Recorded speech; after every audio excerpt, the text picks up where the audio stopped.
Okay, this lesson is all about supply-side economics. And supply-side economics is sort of a different approach to fiscal policy than what we've done so far in this class. Let's start with a basic definition. Essentially, it's an economic theory that suggests focusing fiscal policy on the aggregate supply curve instead of the aggregate demand curve. And in a minute, we'll take a look at why that, at least theoretically, makes sense. It's worth mentioning there are some other names by which this theory goes by. One is called Reaganomics, and it's called Reaganomics largely because President Reagan was one of the greatest proponents of this policy, and in fact, politically, he's really sort of the father of this policy. It's also sometimes known by those who might not appreciate it as much as trickle-down economics, and we'll talk about why it's called that and why that term for many came to make sense. Well, why does this supply side theory make sense? Well, if you think about it, let's take a look at a simple aggregate market. We have our price and our quantity. If you increase aggregate demand, which is what fiscal policy we've used so far has focused on, then what you'll notice is that we increase price and we increase the RGDP, which means that though we are lowering unemployment by increasing our RGDP, we are creating higher prices, which means inflation. Well, what if instead of changing aggregate demand, we changed aggregate supply? Well, what we notice is that aggregate supply shifts to the right and our GDP increases, which means unemployment is decreasing, but prices are also coming down. So we solve both unemployment and inflation. There's no trade-off between the two when you increase the aggregate supply curve. So it seems like a pretty logical policy approach to go after the supply curve instead of going after the demand curve. How does one do that? Well, remember that the main thing that drives the supply curve is the cost of producing goods and services. So as the government, you'd have to do something that would affect the cost of producing goods and services in order to affect the supply side. And so that becomes the goal. That's what needs to be done in order to make this really truly work. Essentially, there are a number of tools the government can do in order to make that happen. The first, and the one I want you to put a star next to, is reducing business taxes, or sometimes called corporate taxes. The taxes that businesses pay on the profits that they make is, though not the largest, a substantial source of income for the federal government. If you reduced those taxes, then of course those taxes are one of the cost of producing the goods. And so by reducing those costs, you would increase the aggregate supply curve. The reason I started is because, quite honestly, that's the easiest one, I think, to remember and to use if you get asked this question on a free response question. What is one supply side policy you could take? Reduce business taxes or reduce corporate taxes. You'll often hear also the idea of reducing regulations. Regulations are the rules that the government puts in place surrounding business. Generally, rules tend to have expenses. The rule that says that everyone working on a construction site has to wear a hard hat. Now, there may be very good reasons for that, but the reality is that's a cost because we have to pay for hard hats. So regulations do add to the cost of producing goods. If we reduce those regulations, we'll increase the aggregate supply curve. These tend to be the main two tools that supply-siders tend to promote. As a side note, I want to throw in one other idea, and that's something known as the Laffer Curve. Now, the Laffer Curve was invented by an economist named Laffer. As a matter of fact, he was quite close to President Reagan, and there's actually a famous picture of him on President Reagan's plane showing President Reagan the Laffer Curve. Just to briefly explain what the Laffer Curve is, it's not necessarily, in the sense that we'll put it in this course, an integral part of the supply side economics, but it's become so famous and so associated with supply side economics that it's worth mentioning. Here's how it works. Laffer, the economist Laffer, put government revenue here on the y-axis. You can see it all the way over here on the left, the amount of revenue the government takes in taxes. And he put the tax rate, or the percentage that you charged people, down here on the bottom. And what he said was basically this. He said, if you were to charge 0% taxes on people's money, right over here in the corner, 0%. Then the reality is, there we go, 0%. Then the reality is that they would pay no taxes. I think everyone can agree with that. If the tax rate was 0%, then the government would collect no tax revenue, and that's why we're down here in the corner. But what he also said was that if you charge 100% in the tax rate, then the government also will collect no revenues. And that's a little harder to understand, but if you think about it, his point was very simple. If the government took everything that a person made in taxes, most people probably wouldn't go to work. So the government still wouldn't collect any tax revenues. And his point was that if there must be no taxes at 100% and there must be no taxes at 0%, then there must be some magical point in the middle where, by reducing taxes, perhaps let's say from here to here, the government is actually going to make more tax revenue. So his point was to cut corporate taxes in order to actually produce more income for the government. So he didn't see cutting taxes as actually a trade-off between the government having revenue and not. He believed that by cutting taxes, the government could actually generate more revenue. So here's a summary. Tax rates are too high and will actually lead, tax rates that are too high will actually lead to less government revenue. And of course, theoretically, he's definitely quite right about this. For what it's worth, one of the things that's happened over time is the reason it's been nicknamed trickle-down economics is because when you cut tax rates across the board, the majority of tax cuts, just because wealthier people pay more taxes, tends to go to wealthier people.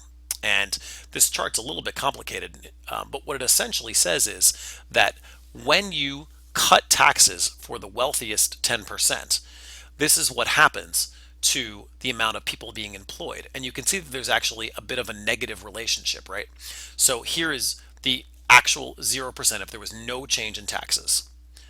And as you change taxes for the wealthy, down 0.5%, then 1%, the number of people being employed is actually decreasing. So over the years, the truth is that Laffer's theories have lost a little bit of credibility, but they're certainly still an integral part of supply-side economics. Okay, so what are the criticisms of supply-side economics? Well, the first thing we want to mention is a nickname that was once given to it, voodoo economics, and that was actually given to it, this theory of supply side. That nickname was given by the man who would become President Reagan's vice president, George Herbert Walker Bush. He obviously didn't have very good feelings about supply side economics and passed that along, though I'm sure that once he became President Reagan's vice president, he probably was a little bit less critical, at least vocally. All right, so what are the criticisms that folks who take issue with supply side economics often cite? Well, the first is a simple one. Not that supply side policies don't work, but that they are not strong enough to counter a severe recession. The issue that is cited by some folks is that when you look at the supply side, there's really only two tools the federal government has to address supply side policies: cutting corporate taxes and cutting regulation.